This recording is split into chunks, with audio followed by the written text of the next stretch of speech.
नमस्कार मेरे प्यारे श्रोताओं, आज मैं आपके लिए एक भाई बहन के पवित्र रिश्ते की एक अनोखी कहानी लेकर आई हूँ जो आपके दिल को छू जाएगी। तो बिना देर किए चलिए कहानी शुरू करते हैं। ये उस समय की बात है जब देवऋषि नारद जी आकाश में विचरण कर रहे थे। उन्होंने देखा कि एक बहन अपने भाई की कलाई पर राखी बांध रही थी और उसके बदले में भाई उसे हमेशा रक्षा करने का वचन दे रहा था। ये सावन का महीना था। तब देवऋषि नारद जी के मन में यह विचार आया कि यह तो सावन का महीना है, इसमें तो भोलेनाथ की पूजा होती है, तो क्यों ना मैं उन्हीं से पूछूं कि ये बहनें अपने भाई की कलाई पर राखी क्यों बांधती हैं और भाई रक्षा का वचन क्यों देते हैं। तो देवऋषि नारद जी नारायण नारायण करते हुए भगवान भोलेनाथ के पास पहुंचे। भगवान भोलेनाथ माता पार्वती के साथ कैलाश पर्वत पर विराजमान थे। देवऋषि नारद जी ने माता पार्वती और भगवान भोलेनाथ को प्रणाम किया। भगवान भोलेनाथ ने देवऋषि नारद जी से पूछा, हे देवऋषि नारद जी, आज आप कैलाश पर किस काम से आए हैं। तब देवऋषि नारद जी ने कहा, हे प्रभु, आज जब मैं धरती लोक के आकाश से घूम रहा था तो मैंने देखा एक बहन अपने भाई की कलाई पर राखी बांध रही थी और भाई उसे उसकी रक्षा का वचन दे रहा था। प्रभु, ऐसा क्यों है? यह भाई बहन का प्यार कैसा होता है? कृपा करके मुझे इसके बारे में बताएं। तब भगवान भोलेनाथ जी बोले, हे देवऋषि नारद जी, भाई बहन का प्यार माता पिता के रिश्ते जैसा ही होता है। भाई बहन का यह प्यार हमारे प्यारे यमराज जी की वजह से है। यह उनकी बहन और उनके प्यार की निशानी है, इसीलिए रक्षाबंधन का त्योहार मनाया जाता है। देवऋषि नारद जी, आपने जो धरती लोक पर देखा है वो भाई बहन के प्यार की निशानी थी कि एक बहन अपने भाई का प्यार पाने के लिए कुछ भी कर सकती है, उसकी रक्षा करती है। परंतु यदि उसी बहन पर कोई मुसीबत आ जाए तो उसका भाई भी हंसते हंसते सब सह जाता है और अपनी बहन की मदद करता है, पर अपनी बहन को कोई परेशानी नहीं होने देता। हे देवऋषि नारद जी, मैं आपको एक बहुत खास रक्षाबंधन की कहानी सुनाता हूँ, जिसे सुनने के बाद आपको सब समझ आ जाएगा कि एक भाई का अपनी बहन के लिए प्यार कैसा होता है।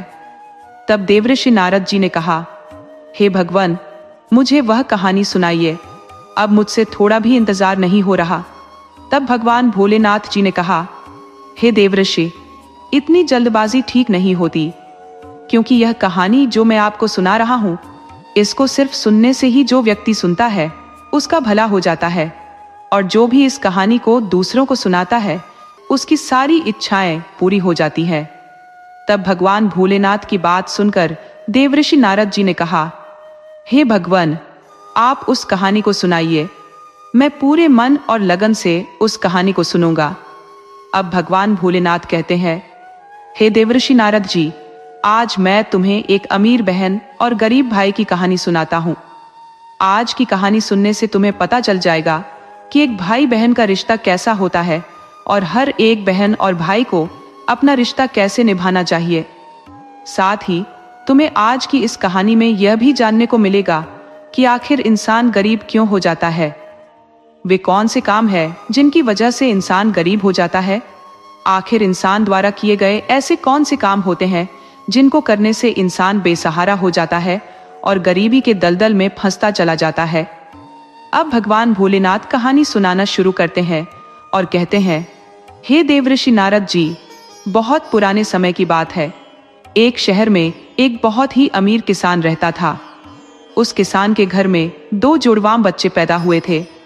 उन दोनों जुड़वां बच्चों में एक बेटा था और दूसरी जो संतान थी वह बेटी थी। उस किसान ने अपने बेटे का नाम मोहन रखा था और अपनी बेटी का नाम चित्रा रखा। इधर जब कुछ समय बाद धीरे धीरे किसान के बच्चे बड़े हुए तो उन दोनों की उम्र अब शादी के लायक हो गई थी। तब किसान को अपने बच्चों की शादी की चिंता सताने लगी। एक दिन किसान किसी काम से अपने पड़ोस के एक शहर में गया और वहां एक व्यापारी के घर में रुक गया था। वहां पर उसे उस व्यापारी का बेटा पसंद आ गया। अब घर आकर वह यह बात अपनी पत्नी को बताता है कि उस व्यापारी के बेटे के साथ वह अपनी बेटी चित्रा का विवाह कर देता है। जितना हो सके वह किसान अपनी बेटी की शादी में कोई कमी नहीं छोड़ता। इस प्रकार से चित्रा अपने पिता के यहाँ से विदा होकर अपने ससुराल चली जाती है। उस किसान ने अपने बेटी की शादी करने के बाद वह किसान अपने बेटे की शादी के बारे में सोचने लगता है। उस किसान के मन में यह चल रहा था कि मेरी बेटी तो अपने घर की हो गई, मैंने उसका विवाह एक बहुत ही संपन्न घर में कर दिया। अब मुझे अपने बेटे के बारे में सोचना चाहिए और मुझे उसका विवाह भी कर देना चाहिए। अगर मेरे बेटे का विवाह सही समय पर अच्छी तरह से हो गया तो मैं अपना बचा हुआ जीवन अपनी बहू और अपनी पत्नी के साथ आराम से बिताऊंगा। अब भोलेनाथ कहते हैं, हे देवऋषि नारद जी, किस्मत का खेल बड़ा अजीब होता है। भगवान न जाने कब किसको अमीर बना दे और कब किसके लिए गरीबी के रास्ते खोल दे, इसके बारे में कोई नहीं जानता। उसी तरह एक दिन उस अमीर किसान के साथ भी कुछ ऐसा ही होता है। एक दिन वह किसान एक बड़ी भयंकर बीमारी से पीड़ित हो जाता है और उसका बेटा मोहन बहुत ही दयालु दिल का आदमी था। जब वह अपने पिता की ऐसी हालत देखता है तो वह अपने पिता की ऐसी हालत को देखकर बहुत ज्यादा दुखी हो जाता है और उसके बाद में वह अपने पिता का अच्छे से अच्छे वैद्य से इलाज करवाता है और अपने पिता के लिए महंगी से महंगी दवाइयां लेकर आता है। परंतु उसके पिताजी की हालत में कोई सुधार नहीं हो रहा था और धीरे धीरे करके उस किसान की सारी धन संपत्ति जो पिता के इलाज में चली जाती है। इस प्रकार अपने पिता का इलाज कराते हुए वह किसान का बेटा मोहन अब बहुत गरीब हो जाता है। इतना इलाज कराने के बावजूद भी उसके पिता की हालत में किसी प्रकार का कोई सुधार नहीं हो रहा था। जब कोई भी दवाई उस किसान की बीमारी में काम नहीं करती है तो एक दिन वह किसान अपने बेटे मोहन को अपने पास बुलाता है और अपने बेटे मोहन से कहता है, हे पुत्र, जब भी कोई काम इंसान के बस के बाहर हो जाए या फिर उस काम का कोई हल न मिले तो फिर ऐसे समय में उस काम को ईश्वर के भरोसे छोड़ देना चाहिए। इसलिए पुत्र, अब तुम मेरी चिंता छोड़ो, तुम अब अपने भविष्य के बारे में सोचो। मेरा क्या है, आज नहीं तो कल मुझे इस दुनिया को छोड़कर जाना है। हे पुत्र, मैंने अपनी जिंदगी को बहुत अच्छे से जिया है। मैं भगवान का धन्यवाद करता हूँ कि मुझे तुम्हारे जैसा बेटा मिला। मेरी तो जिंदगी अब बहुत ही जल्दी खत्म होने वाली है पुत्र, परंतु तुम्हारे सामने तो तुम्हारी पूरी जिंदगी पड़ी है। इसलिए हे पुत्र, अब तुम मेरी चिंता करना छोड़ दो और अपना विवाह करके अपनी गृहस्थी बसा लो। मैं अपने जीते जी अपनी बहू को देखना चाहता हूँ, तुम्हें खुश देखना चाहता हूँ। हे पुत्र, तुम मेरी बस इतनी सी इच्छा पूरी कर दो। अपने पिता के मुंह से इन शब्दों को सुनकर मोहन एकदम चुप हो जाता है, क्योंकि वह मोहन बेचारा आखिर कर भी क्या सकता था। उसके हाथ में कुछ नहीं था। साथ ही अब उसके घर में जो भी जमा पूंजी थी वह तो उसके पिता के इलाज में सारी की सारी पहले ही खर्च हो चुकी थी। अब मोहन अपने पिताजी से कहता है, हे पिताजी, अगर आपको मेरी शादी हो जाने पर खुशी मिलती है तो जैसा आपको ठीक लगे आप वैसा करिए। इसके बाद वह गरीब किसान अपने बेटे मोहन की शादी एक गरीब घर की बेटी से करवा देता है। मोहन की पत्नी बहुत ही संस्कारी थी, वह अपना पराया सब कुछ समझती थी। अब मोहन की शादी के कुछ दिनों बाद ही उसके ऊपर एक दुख का पहाड़ टूटा। बीमारी की वजह से उस किसान की मृत्यु हो गई। पिता की मृत्यु के बाद मोहन अपने पिताजी का पूरी रीति रिवाज के साथ अंतिम संस्कार करता है और मोहन के पास जो भी कुछ खेत खलिहान था वह सब कुछ पिता की बीमारी के इलाज में पहले ही जा चुका था। अब मोहन के पास जो कुछ भी जमा पूंजी थी वह भी भोज में जो खत्म हो चुकी थी। इस प्रकार मोहन अब और भी ज्यादा गरीब हो जाता है। दोस्तों, मोहन एक दिन बिल्कुल ही कंगाल हो जाता है तो वह गांव के बाहर जाकर अपनी पत्नी के साथ एक झोपड़ी बनाकर रहने लगता है। मोहन पहले से ही मेहनती तो था ही, अब वह दूसरे के खेतों में मजदूरी करके अपना और अपनी पत्नी का पेट पालने लगता है। अब इधर बहन को जब पता चलता है कि उसके पिता की मृत्यु हो गई है तो वह भी दुखी हो जाती है। साथ में जब उसे यह भी पता चलता है कि उसके भाई ने अपने पिता की सारी जमा पूंजी को उनके इलाज में खर्च कर दिया है, तो मोहन की बहन चित्रा, जिसका विवाह एक धनी व्यापारी के घर में हुआ था, उसे जब अपने भाई की स्थिति के बारे में पता चलता है तो वह धनवान बहन अपने गरीब भाई से नफरत करने लगती है। दोस्तों, अब भगवान भोलेनाथ कहते हैं, हे देव ऋषि नारद जी, कलयुग का हर इंसान धन का लालची होता है। जैसे वह मोहन की बहन मोहन के पास धन न देखकर अपने ही सगे भाई से नफरत करने लगी। वह मन ही मन सोचने लगी, मेरा भाई अब तो बिल्कुल ही कंगाल हो चुका है, उसका घर जमीन सब दिख चुका है और अब उसके पास में एक फूटी कौड़ी भी नहीं बची। अगर वह ऐसी हालत में मेरे ससुराल आता है तो उसे देखकर मेरी देवरानी जेठानी और मेरा बहुत अपमान करेंगी, मेरा बहुत मजाक बनाएंगी कि तेरे मायके वाले तो बिल्कुल ही कंगाल है। अब ऐसे तो मेरे ससुराल में मेरी बहुत ज्यादा बदनामी हो जाएगी। अपनी बेइज्जती न हो इस डर से वह बहन अपने सगे भाई से रिश्ता तोड़ देती है। वह बहन अपने भाई के लिए इतनी निष्ठुर हो जाती है। वह चित्रा अपने पिता की 13वीं पर भी नहीं जाती है और न ही अपने भाई का हालचाल पूछती है, और न तो चित्रा अपने भाई को अपने ससुराल बुलाती है और न ही कभी अपने भाई के घर जाती है। जब मोहन को चित्रा के ऐसे बर्ताव के बारे में पता चला तो अब मोहन को धीरे धीरे अच्छी तरह से पता हो जाता है कि अब मेरी प्यारी सी मुस्कान वाली जो बहन हुआ करती थी वही बहन आज मुझसे नफरत क्यों कर रही है। इसलिए मोहन भी अपनी बहन के ससुराल कभी नहीं जाता। इस प्रकार से चित्रा तो बड़े आराम से अपने ससुराल में अपनी जिंदगी गुजार रही थी, परंतु मोहन मेहनत मजदूरी करने के बाद भी अपनी पत्नी के साथ झोपड़ी में रहकर किसी तरह से अपने जीवन के दिन काट रहा था। अब भगवान भोलेनाथ कहते हैं, हे देवऋषि नारद जी, ऐसे ही करते करते कुछ साल और गुजर गए। इन बीते हुए सालों में मोहन को एक बेटा हुआ और वह बेटा कब 15 साल का हो गया उसे पता नहीं चला। इधर अब चित्रा की भी संतानें बड़ी हो चुकी थी।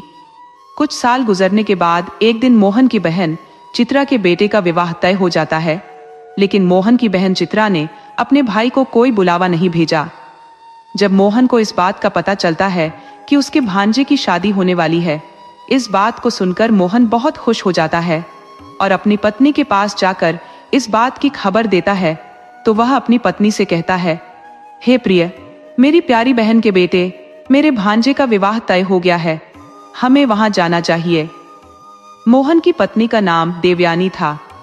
जब मोहन अपनी पत्नी देवयानी को ये बातें बताता है कि मेरी बहन के बेटे की शादी है और हम सभी को बहन के घर जाना है, तब मोहन की पत्नी को इस बात की जानकारी होती है कि ननद के बेटे की शादी है, तो वह इस बात को सुनकर बहुत खुश हो जाती है।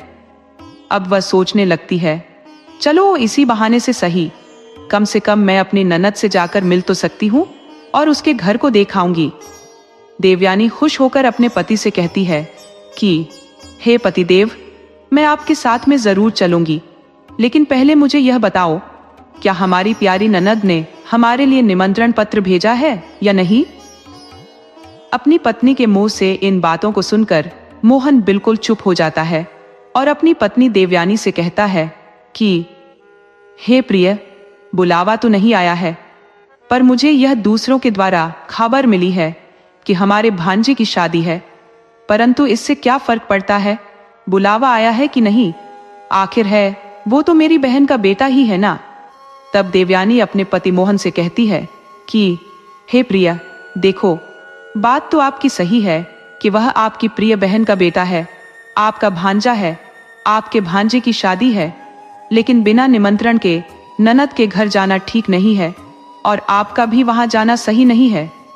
अब वह मोहन अपनी पत्नी देवयानी को समझाता है कि हे प्रिया, चित्रा के ससुराल वाले बड़े ही अमीर आदमी है, शादी विवाह का घर है, जल्दबाजी में उन्हें हमारी याद नहीं रही होगी, या फिर हो सकता है उन्होंने हमारे यहाँ पर निमंत्रण भिजवाया हो, लेकिन निमंत्रण वाला पर्चा हमारे पास तक नहीं पहुंचा हो।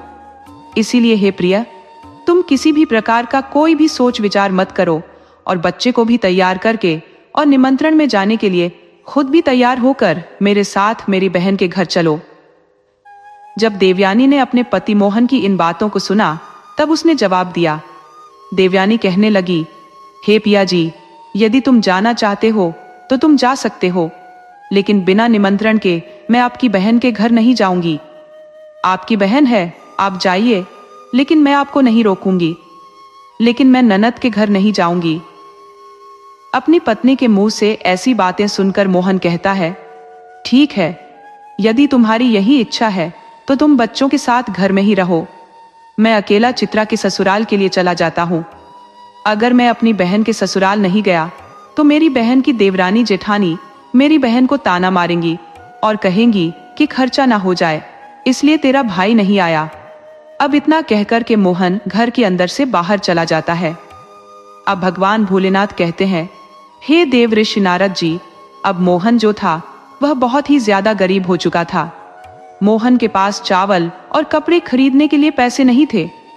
अब मोहन अपनी बहन के घर जाने के लिए वह अपने मित्र से थोड़े से पैसे उधार लेता है और मोहन ने उधार लिए पैसों से अपनी बहन चित्रा और अपने बहनोई के लिए सुंदर सुंदर कपड़े खरीदता है। उन कपड़ों को लेकर के मोहन सुबह अपनी बहन की ससुराल के लिए चल देता है। पैदल चलते चलते मोहन को सुबह से शाम हो जाती है। तब वह अपनी बहन के दरवाजे पर पहुंचता है। दरवाजे के एक तरफ जाकर के वह खड़ा हो जाता है। मोहन बेचारा दरवाजे पर खड़ा होकर अपनी बहन चित्रा के आने का इंतजार कर रहा था। तभी चित्रा की जेठानी की नजर मोहन पर पड़ जाती है। वह मोहन को पहचान लेती है। मोहन को देखने के बाद चित्रा की जेठानी जाकर चित्रा से बताती है, बहन चित्रा, आज तेरा भाई तेरे घर आया है, जाकर देख, तेरा भाई तेरे दरवाजे पर खड़ा है। जब चित्रा ने अपनी जेठानी के मुंह से ऐसी बातें सुनी तो वह अपनी जेठानी से पूछने लगती है, दीदी, यदि तुमने मेरे भाई को द्वार पर खड़ा देखा है तो मुझे यह बताओ, मेरा भाई मेरे ससुराल में किस हालत में आया है और मेरे भाई ने आखिर कैसे कपड़े पहने हैं। अब चित्रा की जेठानी कहती है कि हे चित्रा बहन, तुम्हारा भाई फटे पुराने कपड़ों में आया है और तुम्हारे द्वार पर खड़ा है। वह तुम्हारे आने का इंतजार कर रहा है। अपनी जेठानी की यह बात सुनकर चित्रा गुस्से में लाल हो जाती है और सभी की नजरों को बचाते हुए अपने भाई के पास पहुंच जाती है। वह बेचारा मोहन जब अपनी बहन चित्रा को अपने पास आता हुआ देखता है तो खुशी के मारे उसका चेहरा खिल उठता है।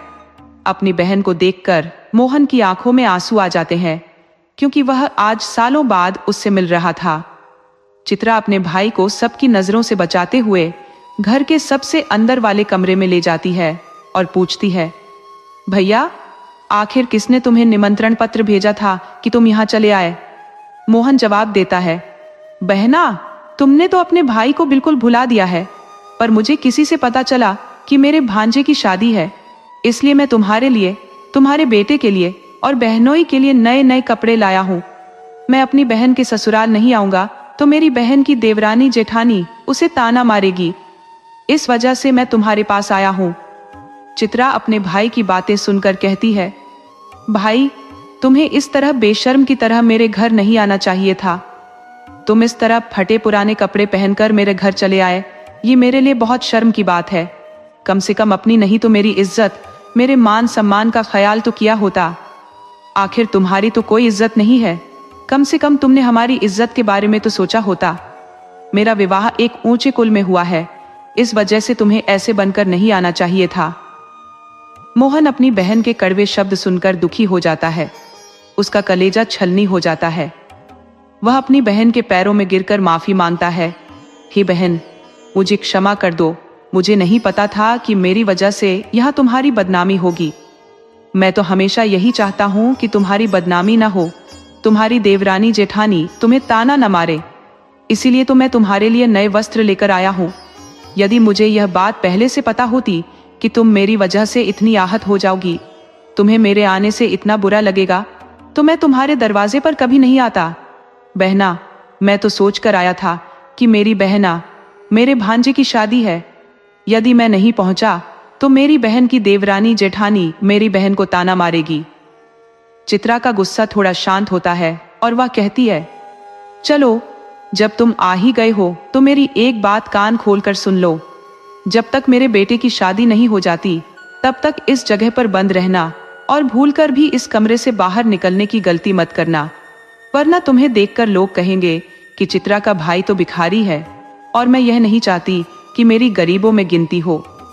जब सभी मेहमानों के लिए भोजन बन जाएगा तो मैं तुम्हें भोजन की थाली इस कमरे में पहुंचा दूंगी। तुम भोजन खाकर चुपचाप पिछले दरवाजे से अपने घर चले जाना। मोहन कहता है, ठीक है बहना, मैं आज ही रात को तुम्हारे घर से अपने गांव के लिए निकल जाऊंगा, मगर मेरी तुमसे एक विनती है, मैं तुम्हारे लिए और जीजा जी के लिए जो कपड़े लाया हूं तुम उन कपड़ों को रख लो, मैं उन्हें बड़े प्यार से तुम्हारे लिए लाया हूँ। चित्रा कपड़े ले लेती है और कमरे से बाहर चली जाती है। बाहर से कुंडी लगा देती है ताकि मोहन बाहर ना आ सके। मोहन कमरे में बैठकर अपनी बहन के वापस आने का इंतजार करता है। उधर मोहन कमरे में बैठा अपनी बहन के लौटने का इंतजार कर रहा था। सोच रहा था कि मेरी बहन मुझे भोजन खिलाने के लिए लौटकर वापस आती होगी। आज तो मुझे स्वादिष्ट भोजन खाने को मिलेगा। परंतु मोहन को क्या पता था कि उसकी बहन उसे कमरे में बंद करके घर के काम धंधे में लग चुकी है और भाई के लिए भोजन देना ही भूल जाती है। चित्रा शादी के कामों में इतनी व्यस्त हो जाती है कि उसे याद ही नहीं रहता कि उसका भाई एक कमरे में बंद है। मोहन इंतजार करता रहा, लेकिन चित्रा को भाई की याद नहीं आई। शादी संपन्न हो गई और चित्रा को अब भी भाई की याद नहीं आई। 2 दिन बीत गए। मोहन भूख प्यास से छटपटा रहा था। उसकी हालत खराब होने लगी। वह अपनी बहन को आवाज लगाता, लेकिन कोई नहीं सुनता। इधर मोहन अपनी पत्नी और बच्चों की याद में परेशान था। सोचता था, यदि यहाँ कोई नहीं आया तो मैं भूखा प्यासा इसी कमरे में मर जाऊंगा। मेरे मरने पर मेरी पत्नी और बच्चों का क्या होगा? यही सोचते सोचते मोहन बेहोश होने लगा। तभी चित्रा की जेठानी कमरे के पास से गुजरती है। मोहन दरवाजा पीटता है। जेठानी दरवाजा खोलती है और मोहन को देखकर चौंक जाती है। वह पूछती है, भैया, तुम्हें इस कमरे में किसने बंद किया है? मोहन जवाब नहीं देता, क्योंकि वह अपनी बहन को बदनाम नहीं करना चाहता था। लेकिन जेठानी के दोबारा पूछने पर वह कहता है, मैं इस कमरे में आराम कर रहा था, तभी किसी ने गलती से बाहर से कुंडी लगा दी। बहन, यदि तुम आज नहीं आती तो मेरे प्राण चले जाते। इतना कहकर मोहन चुपचाप पिछले दरवाजे से निकल जाता है। 3 दिन भूखा प्यासा रहने के बाद वह अपने घर की ओर चल पड़ता है। चलते चलते मोहन को चक्कर आने लगते हैं। वह गिरने वाला होता है। तभी एक बूढ़ी औरत उसे थाम लेती है। मोहन को होश आता है तो वह खुद को उस औरत की गोद में पाता है। वह उठकर खड़ा होता है और पूछता है, हे माता, तुम कौन हो? वह बूढ़ी औरत साक्षात देवी माँ थी, क्योंकि मोहन की पत्नी देवयानी रोज देवी माँ की पूजा करती थी। देवी माँ मोहन को संभाल लेती है और उसे अपनी गोद में सुला लेती है। देवी माँ कहती है, मैं एक दुखिया हूँ और इस जंगल में रहती हूँ। मोहन प्रणाम करके अपने घर के लिए चलने को तैयार होता है। देवी माँ पूछती है, बेटा, तुम कहाँ से आ रहे थे और कहाँ जा रहे हो? मोहन अपनी बहन के बर्ताव के बारे में बताता है। देवी माँ कहती है, बेटा, यदि तुम बुरा न मानो तो मैं तुमसे एक बात पूछना चाहती हूँ। मोहन कहता है, पूछो माँ, तुम मुझसे क्या पूछना चाहती हो? देवी माँ कहती है, तुम अपनी बहन के घर से आ रहे हो, शादी थी तो खाली हाथ कैसे जा रहे हो? तुम्हारी बहन ने तुम्हारे बच्चों और पत्नी के लिए कुछ नहीं भेजा है क्या? मोहन की आंखों में आंसू आ जाते हैं। वह सारी बातें बता देता है कि कैसे उसकी बहन ने उसे कमरे में बंद कर दिया और दुश्मन जैसा व्यवहार किया। देवी माँ कहती है, हे पुत्र, तुम चिंता मत करो, जो हुआ उसे भूल जाओ।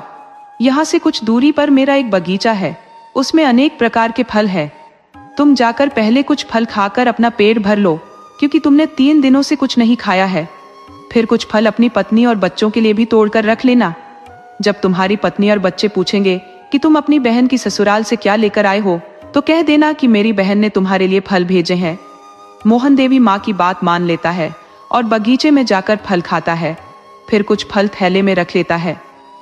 देवी माँ उसे 8 बातें बताती हैं जो जीवन में बहुत काम आएंगी। मोहन उन बातों को सुनकर अपने घर के लिए चल देता है। घर पहुंचकर बच्चे पूछते हैं, बुआ के घर से क्या लाए हो? मोहन थैला अपनी पत्नी को देता है और खेतों की ओर चला जाता है, अपनी बहन के बर्ताव से परेशान होकर। देवयानी थैला खोलती है और देखती है कि थैले में सोने चांदी के फल हैं। वह हैरान हो जाती है और भागकर मोहन के पास जाती है। हे स्वामी, तुम तो शादी में गए थे, तुम लेकर क्या आए हो? मोहन सोचता है कि शायद फल पसंद नहीं आए, इसलिए कहता है, हे प्रिय, मेरी बहन ने जो कुछ मुझे दिया वह मैंने लाकर तुम्हें दे दिया। अब जो कुछ भी थैले में है उसे बच्चों में बांट दो। देवयानी कहती है, पहले घर के अंदर तो चलो और देखो कि तुम्हारी बहन ने क्या भेजा है। घर में जाकर थैला पलटते ही हीरे मोती सोना चांदी निकलते हैं। देवयानी कहती है, तुम्हारी बहन ने फलों में छुपाकर हमें हीरे मोती भेजे हैं। मोहन समझ जाता है कि वह बूढ़ी औरत देवी माँ थी। वह मन ही मन धन्यवाद करता है। इस प्रकार मोहन धनवान बन जाता है और एक आलीशान महल बनवाता है। पहले जो लोग उससे बात नहीं करते थे, अब उसका मान सम्मान करने लगते हैं। एक दिन देवयानी कहती है, हे प्रिया, सावन का महीना आने वाला है। सभी स्त्रियां अपने पिता के घर जाती है। तुम अपनी बहन को ससुराल जाओ और उसे लेकर आओ। मोहन अपनी बहन के ससुराल जाता है और उसे अपने घर लाने के लिए कहता है। चित्रा खुशी खुशी तैयार हो जाती है। मोहन की शानो शौकत देखकर चित्रा दंग रह जाती है। देवयानी अपनी ननंद की खूब सेवा करती है। कुछ दिन बाद चित्रा अपने ससुराल जाने के लिए तैयार होती है। देवयानी मोहन से कहती है, कल तुम्हारी बहन जाएगी, बाजार जाओ और कोई अच्छा तोहफा लेकर आओ।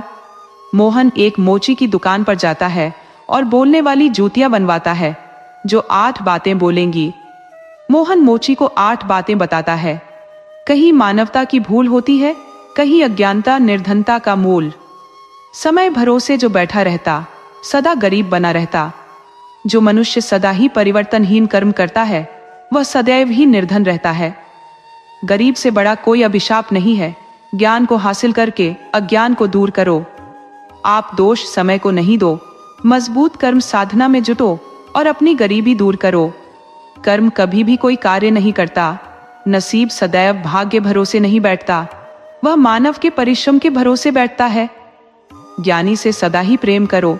एक गरीब आदमी गरीबी को बार बार विजय करने वाला एक विजेता होता है। पैसों के बाजार में बदल गई तहजीब, धन दौलत से जुड़ रहे रिश्ते हुए गरीब। मोहन कहता है, जब मेरी बहन 8वां कदम रखे तो जूतियां यही बोलें। मोहन हीरे मोतियों से जड़ी सोने चांदी की जूतियां बनवाता है और अपनी बहन को देता है। चित्रा अपने ससुराल पहुंचकर जूतियां पहनती है और चलती है। जूतियां बोलती है, पैसों के बाजार में बदल गई तहजीब, धन दौलत से जुड़ रहे रिश्ते हुए गरीब। चित्रा शर्म से सिर झुकाती है और रोने लगती है। वह अपनी देवरानी जेठानी को सारी बातें बताती है। चित्रा की जेठानी उसे समझाती है, हे बहन, जो हुआ उसे भूल जाओ। आगे से याद रखना, कभी किसी के साथ ऐसा बर्ताव मत करना। धन दौलत का घमंड करने से माता लक्ष्मी दूर चली जाती है। इस प्रकार चित्रा को अपनी गलती का एहसास होता है और वह प्रेम पूर्वक व्यवहार करने लगती है। अंत में भाई बहन का प्यार फिर से मजबूत हो जाता है। मोहन और चित्रा के बीच की दरार भर जाती है।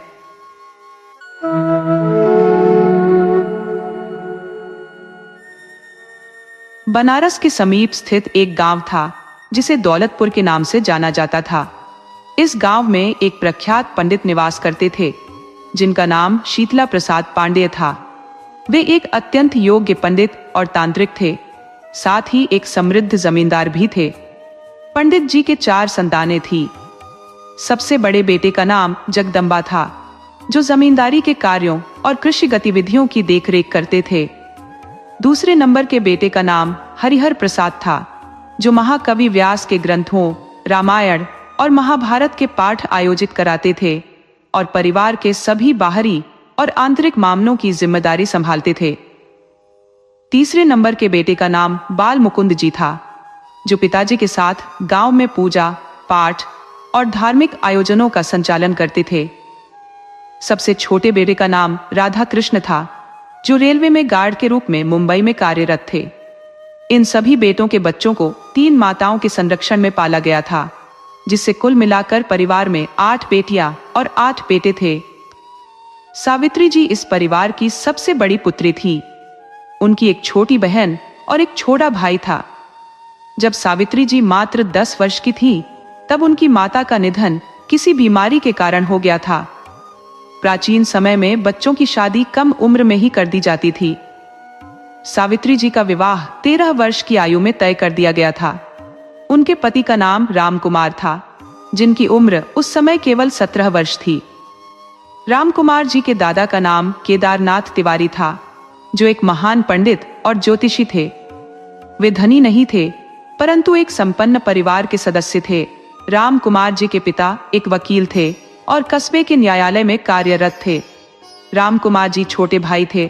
उनसे छोटी उनकी बहन विद्या थी।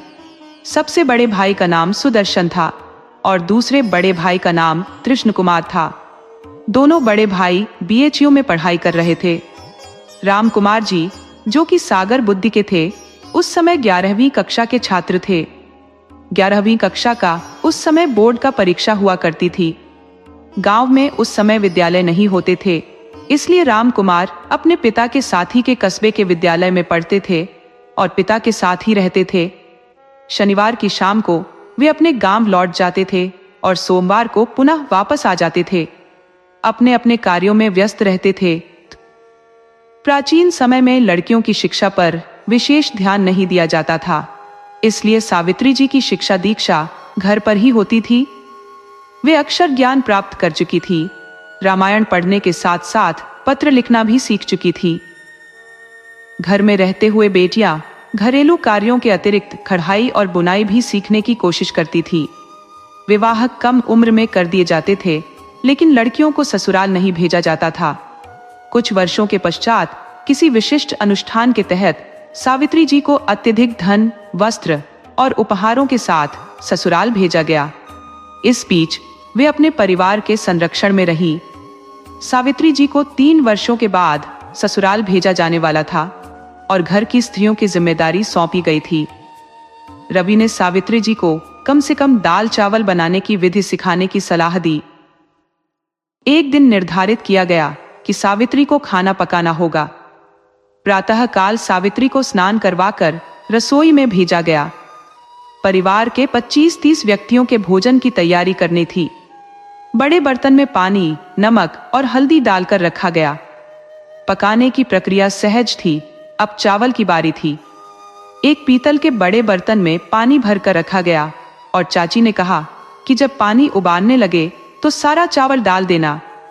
सावित्री ने ऐसा ही किया और फिर बर्तन को पत्थर से ढक दिया। जब पानी उबालने लगा तो बर्तन से पानी बाहर आने लगा। अब 13-14 साल की बच्ची का मन काम करने लगा। उसने पत्थर पर हाथ रखकर दबाया। लंबे समय तक दबाए रखने के कारण उसका हाथ जलकर लाल हो गया। चाची ने इस बारे में बता दिया था। किसी तरह दाल और चावल पक गए, पर सावित्री का हाथ जल गया और दोनों हथेलियों में छाले पड़ गए। वह दर्द से तड़प रही थी। हाथ जलने के कारण उसे खाना बनाने से मना कर दिया गया। कुछ दिनों के उपचार के बाद जब हाथ ठीक हुआ तो परिवार ने निर्णय लिया कि सावित्री को खाना बनाना सिखाने के लिए मामा के घर भेजा जाए। इस प्रकार सावित्री अपने मामा के यहाँ चली गई।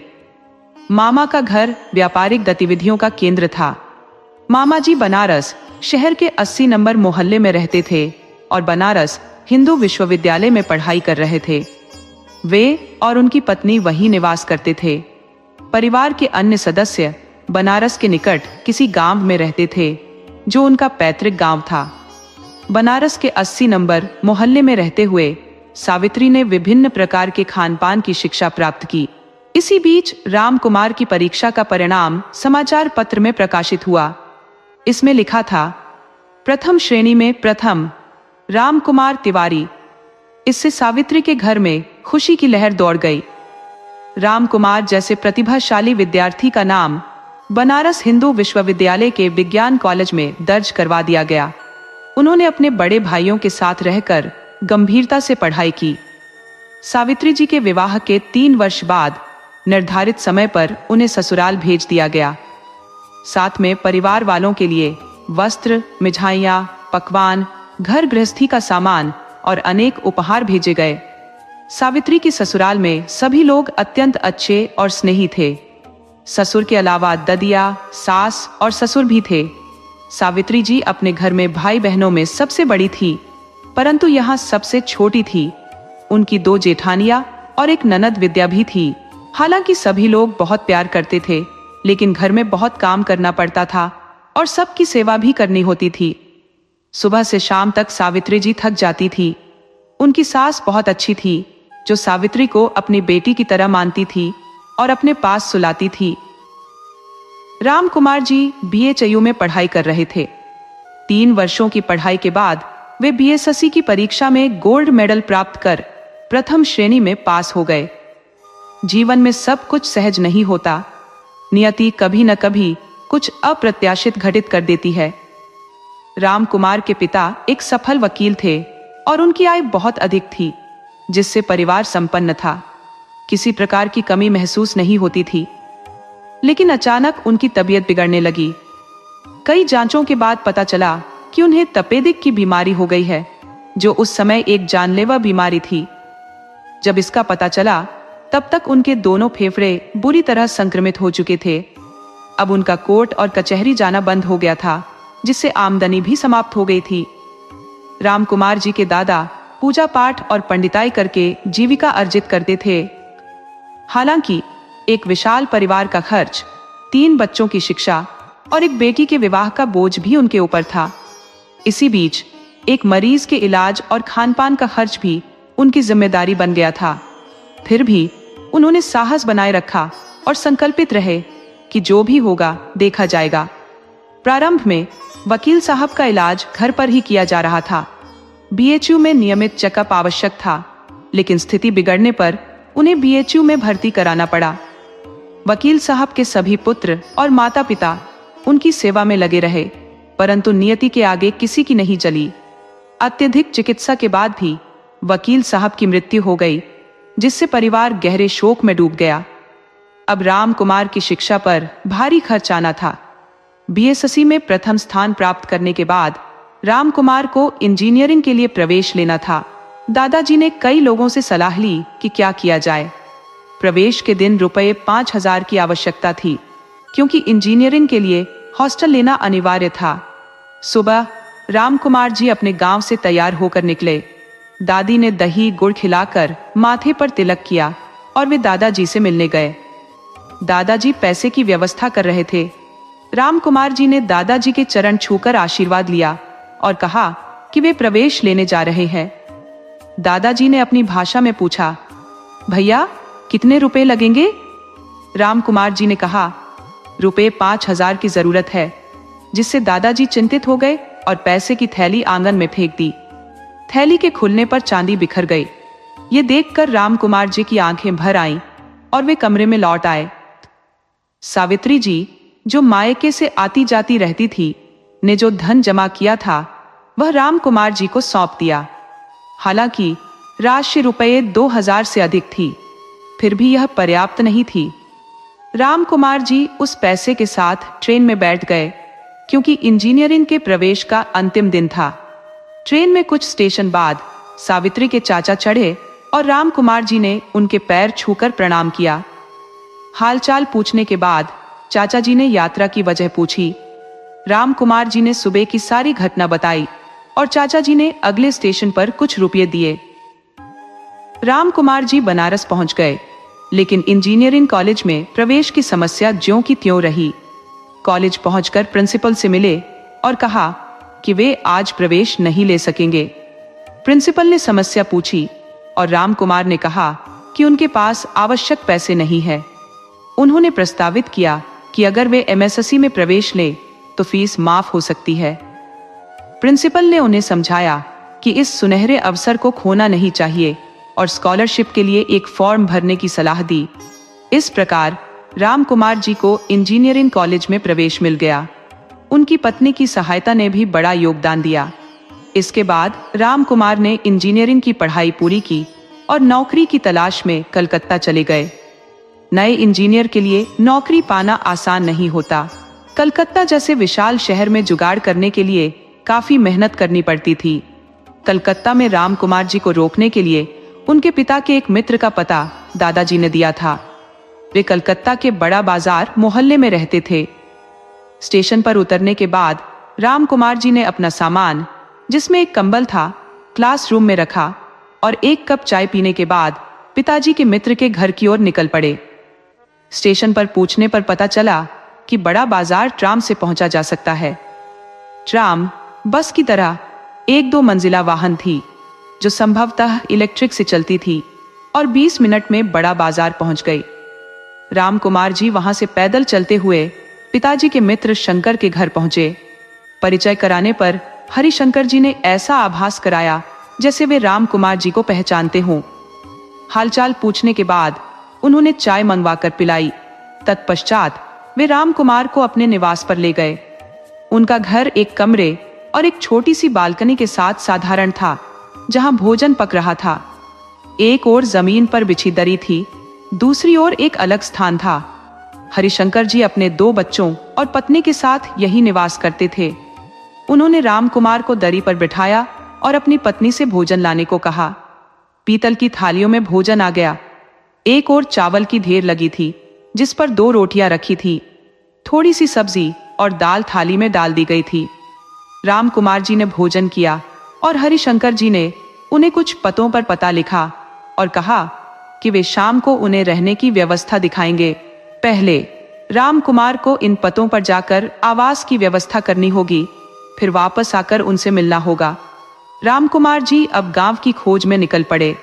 इस बीच सावित्री, जो राजगद्दी पर नहीं बैठी थी, अपने गृहस्थ जीवन के कठिन संघर्ष में व्यस्त थी। सुबह से शाम तक परिवार के हर सदस्य की जरूरतें पूरी करती थी। बर्तन धोना, रसोई साफ करना, आंगन में झाड़ू लगाना, नहाना और चाय चढ़ाकर भोजन तैयार करना, यह सब उसकी दिनचर्या में शामिल था। बाबा जी दूध की बाल्टी लेकर आते और दूध उबालने के बाद चाय परोसते। दादी दूध धोती में पकड़े रहती, तब तक वे गंगा स्नान के लिए जाती। आधे घंटे बाद दादी और बाबा गंगा स्नान करके आते, तब तक बाबा जी के लिए एक लोटा चाय और कुछ नाश्ता तैयार हो जाता। जेठानी के बच्चों का स्कूल का समय हो जाता और सावित्री उन्हें अचार और टिफिन देती। सावित्री के मुंह में घूंघट रहता और चाय के घूंट भी उसके लिए तरसते रहते। उसकी स्थिति पर लोग 4 बातें बनाते, जैसे कि 5 साल हो गए और अभी तक कुछ भी नहीं हुआ। कई बार वह मन में जवाब देने की इच्छा करती, लेकिन चुप रहती। सावित्री की सहायता के लिए दूसरे जेठानी के बच्चे नहीं थे, जिससे वह कुछ मदद कर सकती थी। गाय, बैल और घर के आटे की जरूरतों को पूरा करने के लिए उसने घर की चक्की में आटा पिसवाया, बिना चेहरे पर शिकन लाए। ननद की शादी, जो एक आसान काम था लेकिन महत्वपूर्ण था, संपन्न हो गई। विद्या की विदाई की प्रतीक्षा थी, जब राम कुमार की नौकरी स्थिर हो जाएगी। सावित्री ने अपने मायके से लौटकर महीने भर की छुट्टी ली या फिर अधिक समय रुक जाती। वर्षों में सावित्री एक सुकुमार बाला से एक दक्ष गृहिणी बन चुकी थी। राम कुमार को पास के एक कारखाने में शिफ्ट इंजीनियर की नौकरी मिली, जिसकी प्रारंभिक तनख्वाह रुपये 300 थी। पहली तनख्वाह से उसने रुपये 300 की घड़ी खरीदी। पिता के मित्र ने एक आवास की व्यवस्था कर दी, जहां रुपये 7 प्रतिमाह देना था। कारखाने तक बस से जाना पड़ता था, लेकिन भोजन की व्यवस्था नहीं थी। दोपहर की छुट्टी में कैंटीन में भोजन करना पड़ता था। राम कुमार ने दिन और रात की ड्यूटी के साथ 3 शिफ्टों में काम किया। इस प्रकार वह समय काटते हुए अच्छी नौकरी की तलाश में लगे रहे। इस बीच राम कुमार के दोनों भाइयों की पढ़ाई भी समाप्त हो चुकी थी और वे गांव लौट आए थे। बड़े भाई ने एमए की डिग्री प्राप्त की थी और किसी प्रशिक्षण के लिए कलकत्ता जाने की योजना बनाई थी, जहां वे अपने मित्र के निवास पर ठहरने वाले थे। उनके मित्र का कलकत्ता में निजी आवास और पिता का व्यापार था। बड़े भाई साहब बेहद शौकीन थे और कॉलेज के दिनों से ही राजनीति में सक्रिय थे। वे राजनारायण सिंह के खिलाफ विश्वविद्यालय चुनाव में भाग ले चुके थे और एक बार अंग्रेज को गोली मारने के आरोप में जेल भी जा चुके थे, लेकिन पहचान की कमी के कारण बच गए थे। वे स्वतंत्रता सेनानी भी थे। दूसरे भाई ने बीएचयू से आयुर्वेद में एमडी की डिग्री प्राप्त की थी। उनके गांव में प्रैक्टिस करने का इरादा था, लेकिन बाद में कस्बे में अस्पताल खोलने की योजना थी। सब कुछ ठीक था, लेकिन धन की कमी थी। अभी भी सब कुछ बाबा जी की कमाई पर निर्भर था। शादी ब्याह के मौसम में आमदनी अच्छी होती थी, लेकिन कभी कभी सूखा भी पड़ जाता था। दादी अक्सर कहती थी, कभी घी है घना, कभी मुट्ठी भर चना, कभी वह भी मना, सुख दुख दोना आते जाते रहते हैं। अखबार में किसी नौकरी का विज्ञापन देखकर हरिशंकर जी ने राम कुमार को सूचित किया। उन्होंने इंटरव्यू दिया और उस स्थान पर चयनित हो गए। ये नौकरी अच्छी थी और वेतन भी बेहतर था। साथ में 2 कमरों का फ्लैट भी मिल रहा था। खाना खाने के लिए मेस और कैंटीन भी उपलब्ध थी। सब कुछ अच्छा था, लेकिन यह कलकत्ता शहर से 5 मील दूर था। रामकुमार ने सोचा कि सभी सुविधाएं पहले से ही अच्छी हैं। शहर के अंदर रहने का कोई सवाल ही नहीं था। उन्होंने अपने मन की सुनी और नौकरी स्वीकार कर ली। 2-3 महीने के बाद बाबा जी को हर महीने मनी ऑर्डर भेजा जाने लगा, जिससे घर की स्थिति में सुधार हुआ। 6 महीने बाद कारखाने के मालिक ने रामकुमार के काम से प्रसन्न होकर उन्हें एक प्लांट का इंचार्ज बना दिया और बोनस भी दिया। रामकुमार ने बहुत सारी खरीदारी की, सबके लिए कुछ न कुछ खरीदा और 1 हफ्ते की छुट्टी लेकर अपने गांव लौट आए। घर पहुंचने पर बाबा जी ने उन्हें गले से लगा लिया। पहले लड़के वालों को सूचित कर बहन की विदाई की तैयारी की गई। गांव में एक और खुशखबरी थी। रामकुमार एक बेटी के पिता बन चुके थे। जीवन में सब कुछ समय पर ही मिलता है। समय से पहले और भाग्य से अधिक कुछ भी नहीं मिलता। रामकुमार ने अपनी बेटी और पत्नी को गांव में छोड़कर वापस लौट गए। पत्नी से वादा किया कि जल्दी ही उन्हें ले आएंगे। रामकुमार वापस अपनी नौकरी में बहुत खुश और उत्साहित रहते थे। हालांकि सावित्री की कमी महसूस होती थी, लेकिन उन्होंने चुप रहकर और सब्र करके काम किया। तभी अचानक एक नई समस्या उत्पन्न हो गई। बड़े भाई साहब का निवास एक 2 मंजिला मकान था। वे शाम को अपने मित्रों के साथ छत पर बैठकर नशा करते थे। एक दिन छत की बाउंड्री पर बैठते समय भाई साहब का पैर फिसल गया और वे नीचे गिर पड़े। उन्होंने अपने शरीर का भार एक पैर पर लिया, जिससे उनके पैर में फ्रैक्चर हो गया। उनके मित्र और परिवार वाले परेशान हो गए और उन्हें जल्दी से अस्पताल ले गए। अस्पताल में दाखिल करने के बाद मित्र के परिवार ने रामकुमार को सूचित किया। जब रामकुमार अस्पताल पहुंचे, भाई साहब का ऑपरेशन चल रहा था, जिससे वे उनसे मिल न सके। ऑपरेशन 2 घंटे तक चला और इसके बाद उन्हें नींद की दवा दी गई। डॉक्टर से मिलकर अस्पताल का खर्च चुकाकर रामकुमार ने अगले दिन आने की बात कही। जाते समय मित्र के पिता ने आश्वस्त किया कि कोई चिंता की बात नहीं है, हम लोग ध्यान रखेंगे। भाई के फ्रैक्चर की खबर घर पर देने के बाद भाभी जी कलकत्ता आ गईं और भाई साहब के मित्र के घर रुक गई। बाबा जी रामकुमार के पास रहने के लिए आ गए। एक दिन बाबा जी ने भोजन किया, लेकिन अत्यंत चिंतित दिखाई दिए। उन्होंने रामकुमार से कहा, तुम रोज इसी प्रकार का खाना खाओगे तो बीमार पड़ जाओगे। तुम्हें घर के खाने का प्रबंध करना होगा। बाबा जी ने वापस गांव लौटते हुए घोषणा की कि 10 दिन बाद वे बड़ी बहू को लेने आएंगे और गांव जाकर दादी से कहा कि छोटी बहू को तैयार कर दो।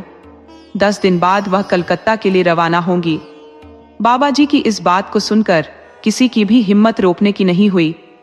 10 दिन बाद बाबा जी ने सावित्री को अपने बच्चे के साथ कलकत्ता जाने के लिए तैयार किया, लेकिन घर छोड़ने का उन्हें अत्यंत दुख हो रहा था, इसलिए बड़े भाई साहब की बेटी को भी साथ ले जाना चाहती थी।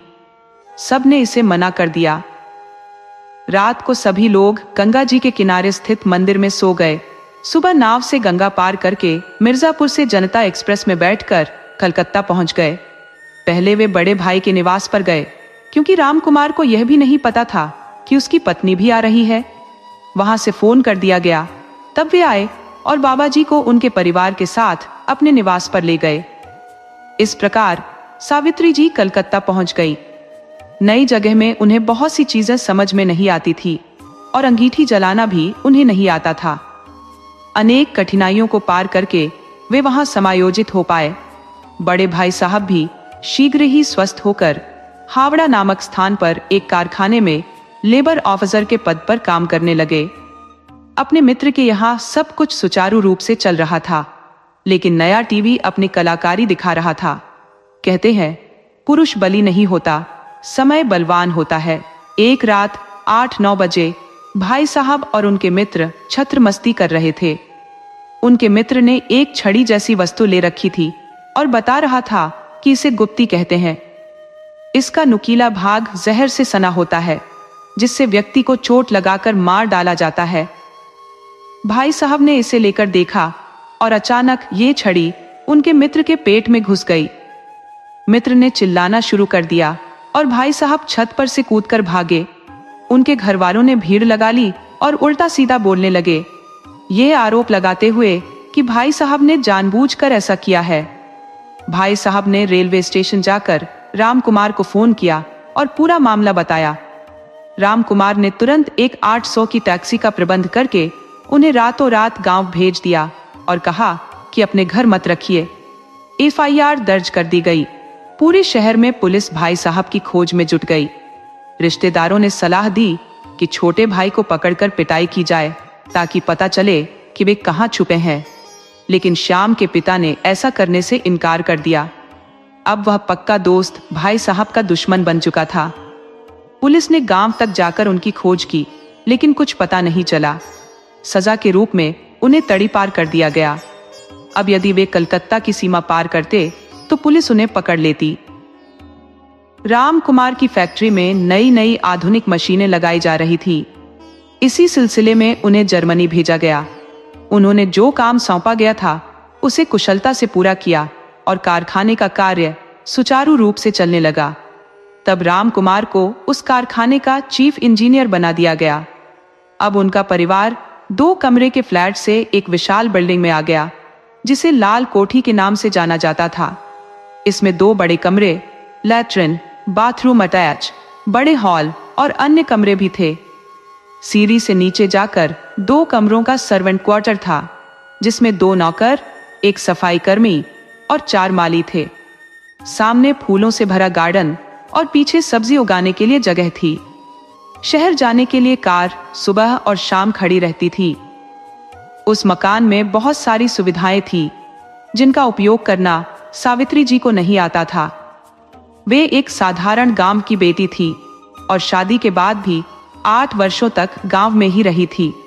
हिंदी और संस्कृत के अलावा उन्हें किसी और भाषा का ज्ञान नहीं था, लेकिन राजकुमार के पास समय की अत्यंत कमी रहती थी और रामकुमार जी हर फर्नीचर, पर्दे, ब्रांडेड सामान, बालकनी आदि के बारे में बताते रहते थे। यहाँ आने के बाद उनके एक पुत्र की भी प्राप्ति हो गई थी। बेटी का नाम इंदु और बेटे का नाम रवि था। कहा जाता है, जहाँ अच्छाई होती है वहाँ समस्याएं भी सिर उठाती हैं। रामकुमार जी के घर पर विभिन्न प्रकार के रिश्तेदारों की भीड़ जुटने लगी थी। कुछ लोग नौकरी के लिए, कुछ शिक्षा के लिए और अन्य किसी न किसी बहाने से उन्हें घेरे रहते थे। अगर किसी ने किसी तरह की मदद ले ली तो अगला उस पर एहसान का बोझ लादे रहता था। शुरू में हरिशंकर जी से सहायता लेने के बदले उनके भाई उमाशंकर जी को नौकरी दिलवाकर घर में रखना पड़ा। कुछ लोग दूसरों की सफलता को सहन नहीं कर पाते और बाधाएं उत्पन्न करने की कोशिश करते हैं। इसी प्रकार फैक्ट्री का मैनेजर मन ही मन राम कुमार जी को हटाने की योजना में लग गया और अपने भतीजे को उनकी जगह लाना चाहता था। जीवन फिर एक नई करवट लेने की स्थिति में था। काम के अत्यधिक बोझ और आराम की कमी के कारण राम कुमार जी को थकावट और कमजोरी का एहसास होने लगा। ये समस्याएं धीरे धीरे बढ़ती गईं। छोटी मोटी बीमारियों को नजरअंदाज करते हुए उन्होंने खुद को दबाव में महसूस किया और कुछ समय बाद 1 महीने की छुट्टी लेकर गांव चले गए, यह आशा करते हुए कि कुछ आराम से ठीक हो जाएंगे। यद्यपि कुछ राहत मिली, लेकिन पुनः लौटने के बाद वही समस्याएं शुरू हो गईं। कुछ शुभचिंतक भी काम करने वालों में थे, जिन्होंने रामकुमार जी को सलाह दी कि वे उचित इलाज करवाएं। कई जांचों और एक्सरे के बाद पता चला कि रामकुमार जी को भी टीबी, ट्यूबरकुलोसिस नामक बीमारी हो गई है। आज के समय में भी टीबी एक गंभीर बीमारी है, लेकिन आधुनिक दवाओं और खानपान से लोग स्वस्थ हो जाते हैं, परंतु उस समय यह एक कठिन बीमारी थी। रिश्तेदार जो घर में स्थायी रूप से निवास कर रहे थे, दिन भर डनलप के गद्दे पर कूदते हुए गप्पे मारते रहते थे। संक्रमण के भय से धीरे धीरे वे घर छोड़ने लगे ताकि उन्हें भी संक्रमण न हो जाए। जब राम कुमार को पता चला कि उन्हें टीबी हो गई है, तो यह खबर पति पत्नी के लिए जैसे एक आकाशीय प्रहार थी। राम कुमार के पिता की मृत्यु भी इसी बीमारी के कारण हुई थी। उन्हें 6 महीने तक BHU में भर्ती रहकर इलाज करवाना पड़ा, लेकिन सब प्रयास व्यर्थ साबित हुए। सावित्री जी का रो रो कर बुरा हाल हो गया था। उस समय टीबी एक जानलेवा बीमारी थी जिसका इलाज अत्यंत कठिन था। घर में कोई करीबी रिश्तेदार नहीं था। वहां रह रहे रिश्तेदारों में एक रघुनाथ जी थे जो दूर के रिश्तेदार थे और एक शिक्षक थे। राम कुमार जी ने उनसे सलाह लेने का निर्णय किया। राम कुमार जी ने ड्राइंग रूम में बैठकर नौकर से रघुनाथ जी को बुलाने को कहा। सावित्री जी ने चाय और कुछ नाश्ते का प्रबंध किया। जब रघुनाथ जी आए और सोफे पर बैठ गए तो उन्होंने राम कुमार जी से पूछा, आपकी तबीयत अब कैसी है? राम कुमार जी ने उत्तर दिया, ठीक है, लेकिन मैंने आपको नाश्ते के लिए नहीं बुलाया है। मैं आपसे एक राय लेना चाहता हूं। चाय और नाश्ते के साथ बातचीत शुरू हुई। राम कुमार जी ने कहा, आपको पता चल गया होगा कि मुझे एक बीमारी हो गई है। मैं आपकी मदद चाहता हूं। क्या आप मेरी मदद करेंगे? रघुनाथ जी ने उत्तर दिया, बिल्कुल, आप किस प्रकार की मदद चाहते हैं? आप जो कहेंगे मैं आपकी मदद करने के लिए तत्पर हूं। राम कुमार जी ने कहा, मैं जहां भी जाऊं आपको मेरे साथ चलना होगा। मैं पहले डॉक्टरों के बारे में जानकारी प्राप्त करूंगा, फिर आप मेरे साथ चलिए। रघुनाथ जी ने उत्तर दिया, चिंता मत कीजिए, पैसे के अलावा मैं आपकी हर संभव सहायता करूंगा। राम कुमार जी ने कहा, इसकी चिंता मत कीजिए, डूबते को तिनके का सहारा भी पर्याप्त होता है। अब राम कुमार जी और सावित्री जी को कुछ सहारा मिल गया था। उन्होंने सबसे पहले कारखाने में 1 सप्ताह की छुट्टी ली और रघुनाथ जी के साथ उस डॉक्टर के पास गए जिसने एक्सरे की जांच की थी। पहले से ही एक अपॉइंटमेंट लेना पड़ा। डॉक्टर से मिलकर उन्होंने अपनी बीमारी के बारे में सभी सवाल किए। उस रेडियोलॉजिस्ट ने उनकी स्थिति का संज्ञान लिया और बताया कि उनके फेफड़ों में कुछ धब्बे पाए गए हैं जिससे टीबी का संदेह किया गया है। उसने कहा, इसका इलाज हमारे देश में संभव नहीं है क्योंकि यहाँ इसके दवाएं उपलब्ध नहीं है, लेकिन अगर आप चाहे तो मैं आपको कलकत्ता के कुछ डॉक्टरों के नाम दे सकता हूँ। आप उनसे मिलकर और जानकारी प्राप्त कर सकते हैं। उसने ट्रेन के डॉक्टरों के नाम दिए। 1 सप्ताह के भीतर राम कुमार जी ने कई डॉक्टरों से मुलाकात की और काफी जानकारी प्राप्त की। अंततः उन्हें डॉक्टर विनय सबसे अधिक बुद्धिमान लगे। उन्होंने तय किया कि वे उन्हीं से अपना इलाज करवाएंगे। दृढ़ संकल्प के साथ राम कुमार जी ने डॉक्टर विलियम से अपॉइंटमेंट लिया। डॉक्टर विलियम ने कहा कि इस बीमारी का इलाज बहुत महंगा है और लोग इसका इलाज नहीं करवा पाते क्योंकि दवाएं विदेश से मंगानी पड़ती है। इन दवाओं की कीमत अत्यधिक है। इसके अलावा खान पान में भी खर्च होता है। यदि आप सब चीजों के लिए तैयार हैं, तो मैं आपका इलाज करने की जिम्मेदारी ले सकता हूं। इलाज एक लंबा समय लेगा, लगभग 1 साल। यदि आप बीच में लापरवाही करते हैं या इलाज छोड़ देते हैं तो मरीज का ठीक होना असंभव हो जाता है। दवा के साथ साथ दुआ भी जरूरी है। यदि सब कुछ सही रहा तो आप ठीक हो सकते हैं। घर लौटकर राम कुमार ने अपनी पत्नी से इस पर विचार किया। उन्होंने निर्णय लिया कि वे डॉक्टर विलियम से इलाज करवाएंगे। इस बीमारी के बारे में जानकारी प्राप्त करने के लिए उन्होंने कई किताबें मंगवाई क्योंकि सावित्री भी इसके बारे में जानना चाहती थी। सारी किताबें हिंदी में थी क्योंकि सावित्री केवल हिंदी जानती थी। किताबों में टीबी के विभिन्न चित्र और विवरण थे जो इस भयानक बीमारी की भयावहता को दर्शाते थे। इसके कीटाणु सांस के माध्यम से शरीर के फेफड़ों में प्रवेश करते हैं और धीरे धीरे कमजोर कर देते हैं। राम कुमार जी और सावित्री ने इस बीमारी को जड़ से समाप्त करने का निश्चय किया। डॉक्टर विलियम की सलाह मानते हुए उन्होंने इलाज शुरू किया। इस मर्ज की दवा इंग्लैंड से मंगाई जाती थी जिसे कीरास्टॉन नामक कंपनी बनाती थी। लाल रंग के सुंदर डिब्बे में पैक ब्राउन रंग के ग्रेन्यूल्स होते थे जिन्हें डिब्बे में रखे चम्मच से 1 चम्मच सुबह शाम पानी के साथ लेना होता था। ये दवा अत्यंत कठिन थी और 1 सप्ताह के उपयोग के बाद राम कुमार जी की स्थिति बहुत खराब हो गई। शरीर की सक्रियता समाप्त हो गई और उन्हें कारखाने से छुट्टी लेनी पड़ी। वहीं कारखाने का मैनेजर अपने भतीजे को राम कुमार जी की जगह पर स्थापित करने की योजना बना रहा था। कारखाने में कई अधिकारी राम कुमार जी को बहुत मानते थे। उनमें से एक labour officer mister Roy Kumar Rao Ram Kumar ji के घर आए। रामकुमार जी ने कहा, मैं 6 महीने की छुट्टी पर जाने की सोच रहा हूं। मैं ठीक होकर फिर से काम पर लौट आऊंगा। राय साहब को मैनेजर साहब की सारी हकीकत मालूम थी। उन्होंने छुट्टी लेने का कड़ा विरोध किया और बोले, मैं आपकी चारपाई पावर प्लांट के ऑफिस में लगवा देता हूं। आप वहीं आराम से लेटकर अपना काम कर सकते हैं। इंजीनियर का काम करवाना है, खुद करना नहीं है। इस तरह रामकुमार जी की जिंदगी की गाड़ी धीमे धीमे चलने लगी। डॉक्टर ने उन्हें मांसाहारी भोजन का सुझाव दिया, लेकिन वो तो शुद्ध शाकाहारी ब्राह्मण थे। उनके लिए मीट, मांस, मछली और अंडा छूना भी पाप था। खाने का तो सवाल ही नहीं। दूध दही वो खा सकते थे, लेकिन ताकतवर दवा बिना ताकतवर भोजन के असर नहीं करती। सावित्री जी ने भी सोचा कि जो करना पड़े किया जाएगा, लेकिन बीमारी से छुटकारा पाना ही होगा। रामकुमार जी के भाई को कलकत्ता की सीमा में प्रवेश की इजाजत नहीं थी, परंतु बाहर रह सकते थे। जब उन्हें रामकुमार जी की बीमारी का पता चला तो किसी तरह वहां पहुंचे और कुछ मदद मिली। सावित्री जी ने नौकर से एक बार में 8 अंडे मंगवाकर फ्रिज में रख दिए। भाई साहब एक अंडे को दूध में मिलाकर रामकुमार जी को पीला देते थे और उन्हें पता भी नहीं चलता कि वो दूध के साथ अंडा पी रहे हैं।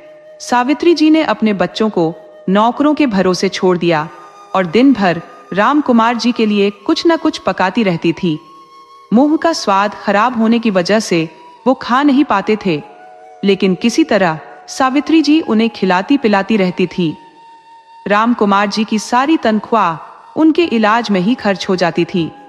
पहले वो सावित्री को रुपये 250 घर खर्च के लिए देते थे, जिसमें से कुछ बचा लेती थी। अब उन्हीं पैसों से घर का खर्च चल रहा था। धीरे धीरे 1 महीना बीत गया और फिर से एक्सरे करवाया गया। बीमारी में मामूली सुधार हुआ था, लेकिन अभी 2 साल तक इलाज कराना था। रामकुमार जी की हालत में सुधार हो रहा था, पर रात को कभी कभी उल्टियां हो जाती थी और हरारत बनी रहती थी। बार बार डॉक्टर के पास जाना पड़ता था और डॉक्टर साहब आराम के लिए और दवाइयां बढ़ा देते थे। सावित्री जी भी परेशान थी। जो भी उपाय लोग बताते वो करती जाती थी। बहुत से व्रत और उपवास भी रख रही थी। गांव से बड़े भाई साहब के एक मित्र सिद्दीकी जी आए। उन्होंने भी एक उपाय बताया। उन्होंने कहा, बेटी, रोज सुबह उठकर नहाकर गर्म पानी से मरीज के पैर और सिर धोकर उस पानी को एक बर्तन में रखकर किसी पीपल या बरगद के पेड़ की जड़ में डाल आओ। 1.25 महीने तक बिना नागा के ऐसा करते रहो, चमत्कार हो जाएगा। सावित्री जी ने इसे भी पूरी लगन से किया। उनका मकान हुबली नदी के किनारे था। 4-5 सीढ़ियां चढ़कर सड़क पर जाना पड़ता था। सुबह 5 बजे उठकर वो नहाती, जैसा उस फकीर ने बताया था, और 3 किलोमीटर पैदल चलकर पीपल के पेड़ की जड़ में पानी डाल आती थी। कुछ पंडितों ने भी कहा कि शिव जी का रुद्राभिषेक और महामृत्युंजय का पाठ करवाओ, सब बाधाएं दूर हो जाएंगी। सावित्री जी दुविधा में थी। इतनी सारी बातों से उनका दिमाग चकरा जाता था। ईश्वर से रामकुमार जी के स्वास्थ्य लाभ की प्रार्थना सावित्री जी निरंतर करती रही। कई रिश्तेदार बारी बारी से मिलने आते। ऐसा लगता था जैसे वे रामकुमार जी का अंतिम दर्शन करने आए हो। ये सब सावित्री जी को बिल्कुल भी अच्छा नहीं लगता था, मगर उनके पास रोने के अलावा और कोई उपाय नहीं था। लोगों की बातें सुनकर सावित्री जी सोचती कि तोने टोटके करने के बजाय मरीज की देखभाल पर ध्यान दिया जाए, लेकिन सबको हाँ भी कह देती थी। वो देवी देवताओं में आस्था रखती थी और सोचती थी कि जब मेरे पति स्वस्थ हो जाएंगे तब मैं विंध्याचल माता के दर्शन करने जाऊंगी और शंकर भगवान का रुद्राभिषेक कराऊंगी। लेकिन महामृत्युंजय का जाप उन्होंने तुरंत करवाने का निश्चय किया, क्योंकि कहते हैं कि यह जाप सुनकर इंसान मौत के मुंह से भी वापस आ सकता है। इतने सारे उपाय किए जा रहे थे, तब बाबा जी को खबर कैसे नहीं मिलती? बाबा जी भी जल्दी से आ गए और साथ में रामकुमार जी की इकलौती बहन भी आ पहुंची।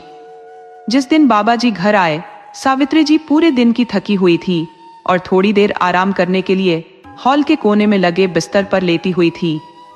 बाबा जी अचानक जोर से चिल्लाते हुए घर में दाखिल हुए। उनकी आवाज से घबराकर सावित्री जी बिस्तर से नीचे गिर गई। बाबा जी के सामने आज भी वो पर्दा करती थी। चोट लगने के बावजूद वे जमीन पर ही बैठी रह गई। बाबा जी अपने पोते को पकड़कर जोर जोर से रोने लगे। उन्होंने अपना बेटा इसी बीमारी में खो दिया था और अब वो अपने पोते को खोने के डर से रो रहे थे। किसी तरह बड़े भाई साहब ने उन्हें संभाला। सावित्री जी की ननद बेटे के जन्म के बाद पहली बार मिल रही थी। दूसरे दिन जब सभी लोग इधर उधर चले गए तो राम कुमार जी की बहन सावित्री जी से कहने लगी, भाभी, तुम्हारा बेटा हुआ, लेकिन तुमने हमें कोई नेक नहीं दिया। सावित्री जी ने कहा, तुम मिले ही नहीं तो कहां से देती? बहन ने कहा, तो अभी दे दो ना। सावित्री जी ने कहा, भैया के ठीक हो जाने दो, तब दे दूंगी। तो बहन ने कहा, जब मर जाएंगे तब क्या दोगी? सावित्री जी दुखी होकर रोने लगी और गले की मटर माला उतार कर फेंक दी। जाने कैसी बहन थी। राम कुमार जी के इलाज के साथ साथ पूजा पाठ, तंत्र मंत्र भी चल रहा था, जिससे किसी तरह वो ठीक हो जाए। बाबा जी राम कुमार को गांव ले जाना चाहते थे, परंतु सावित्री जी ने एकदम मना कर दिया। उन्होंने कहा, डॉक्टर ने 6 महीने का समय दिया है, 6 महीने के बाद ही वो यहां से जा सकेंगे। इलाज पूरा करना आवश्यक है। बाबा जी रोते धोते अपनी पोती के साथ वापस चले गए। इधर सावित्री जी ने पंडितों से विचार विमर्श करके महामृत्युंजय का पाठ शुरू करवा दिया और संकल्प ले लिया। साथ में 36,000 मंत्रों का जाप करने के लिए ब्राह्मणों को बुलाया गया। 11 दिनों तक पाठ चला और उसके पश्चात समापन हुआ। ब्राह्मणों को भोजन करवाकर उन्हें दान दक्षिणा और वस्त्र देकर विदा किया गया। पता नहीं इसका कुछ प्रभाव पड़ा या नहीं, पर मन को शांति अवश्य मिली। इलाज करते करते 3 महीने बीत चुके थे। अब तक इतना सुधार हो गया था कि राम कुमार जी चलकर बरामदे में बैठने लगे थे। सावित्री जी को विश्वास हो गया था कि वो अवश्य स्वस्थ हो जाएंगे। उनका व्रत उपवास भी चल रहा था। यह एक अद्भुत बात थी कि जिस पेड़ में सावित्री जी वो पानी डालती थी, वह भी अब सूख चुका था। ऐसा लगता था कि उसे भी टीबी के कीटाणुओं ने जकड़ लिया हो। सावित्री जी बेहद कमजोर हो चुकी थी, मगर उन्होंने बीमारी को अपने ऊपर हावी नहीं होने दिया।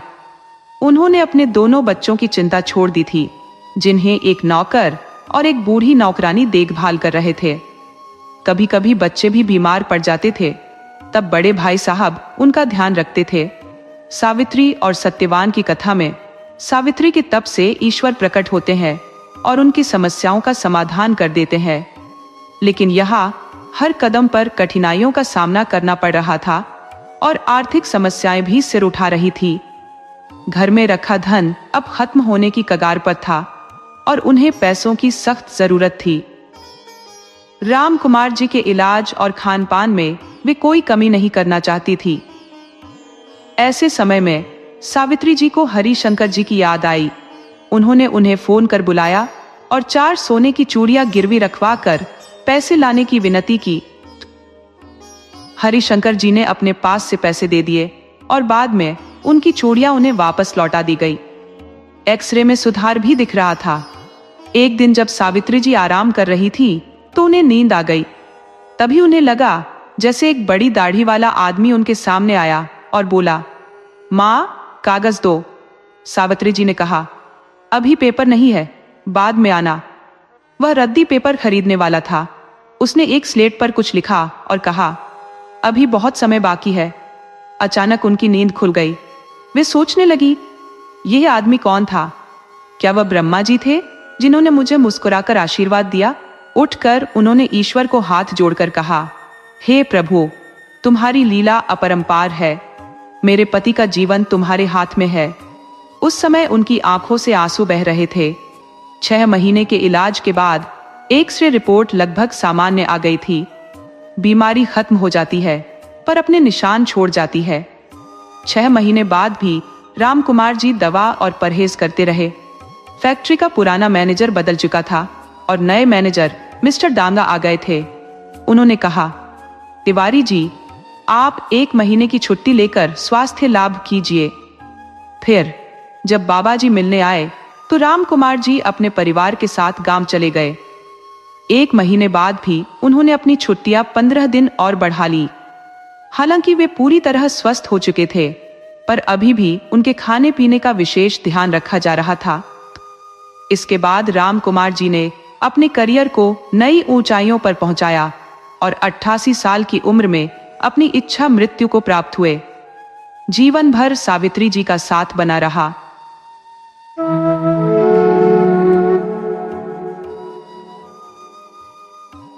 एक प्रतिष्ठित सेठ और उनकी धर्मपत्नी के 2 संतानें थी, एक पुत्र और एक पुत्री।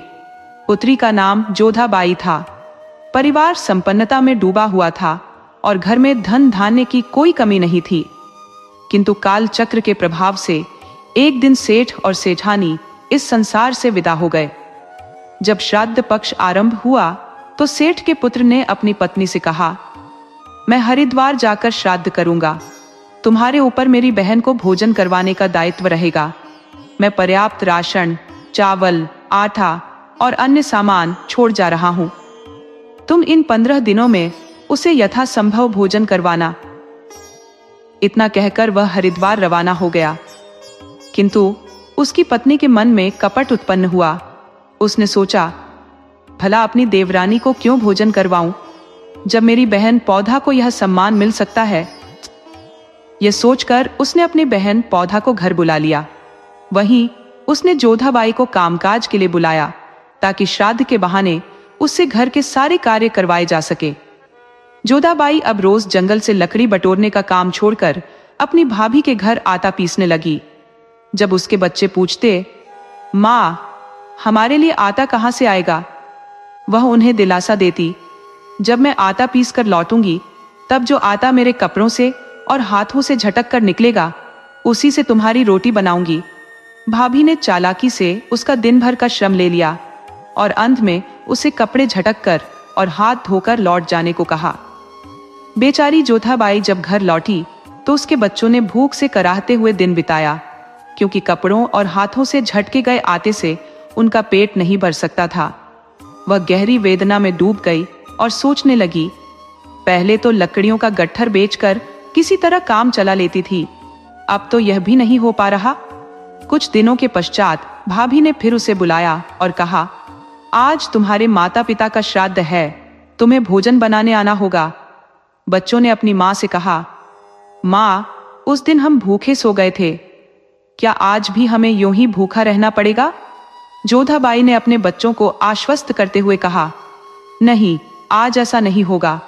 आज तुम्हारे नाना नानी का श्राद्ध है, तुम नाली के पास अपने बर्तन रख देना, मैं देख लूंगी कि तुम्हारे लिए कुछ राह निकल आए। उसकी करुणा और मजबूरी दोनों एक साथ उसकी आंखों में छलक उठे, किंतु वह जानती थी कि अपने बच्चों को भूखा नहीं रख सकती। चावल के आटे से सने हाथों को जब मैं नाली में धोऊंगी तब तुम्हारे कुल्हड़ भर जाएंगे, उस पानी से मैं शाम को लौटकर रोटी बनाकर तुम्हें खिलाऊंगी। लड़के ने नाली के पास कुल्हड़ रख दिए।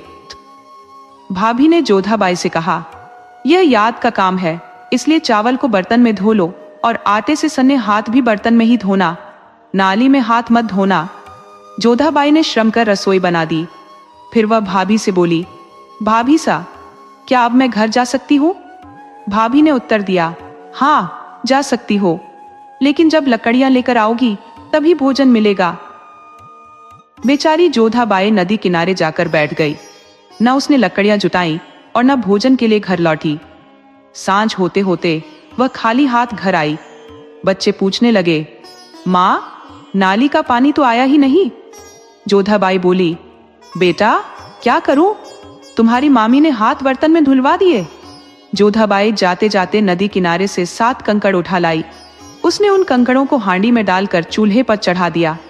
बच्चे भूख से बिलखने लगे और बोले, माँ, हमें बहुत भूख लगी है। जोधाबाई ने कहा, बेटा, थोड़ा सब्र करो, जब ये कंकड़ उबल जाएंगे तब तुम्हें खाना दूंगी। बच्चे भूख से रोते रोते सो गए और जोधाबाई भी अपनी असहायता पर फूट फूट कर रोई। उसने मन ही मन सोचा, पहले जंगल से लकड़ियां लाती थी और बच्चों के लिए चने लाकर उन्हें खिला देती थी, अब यह जीवन कितना कठिन हो गया है। रोते रोते वह भी नींद के आगोश में चली गई। उधर पितरों की अमावस्या आ गई। हरिद्वार में उसका भाई तर्पण कर रहा था। तर्पण के दौरान जल में लाल बूंदें गिरने लगी।